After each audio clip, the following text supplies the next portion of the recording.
Assalamualaikum hurmatli obunachilar. Biz yani şu garajning oldinda yana shunday morojniy yeydigan morojniyxona ochildi. Bu buning egasi yana xursandman. Shu yerda yo'lning bo'yina kelsangiz, xudo xolasa o'zlari shu yerda bo'ladilar. Gelip bemalol olib, yeb ichib, zakaz etib, shunday narsalardan narsalar bor ekan. Kelasizlar. O'zlari tayyorlab qo'yadi. Xursandman, bir narsa deysizmi? Obunachilar, kelaveringlar. Aynen. Stollar xudo xolasa yetarli. Oydi kelib. 1 2 3 4 stol, 5 6 7 stol bor. Xudo xolasa hali yana bir ikki kamislari bor dedilar. Bellara gazon puzzle'lardan gullarni aylantirib, zaten stol yana ko'paytiraman dedilar. Bellara gullarni qo'yib, xudo xolasa yana stollarga vujud qo'yinadi. Kelib bemalol yeb ichib, xudo xolasa yesangiz bo'ladi.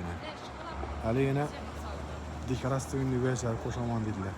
Çok iyi bo'ladi. Kelaverasizlar bemalol.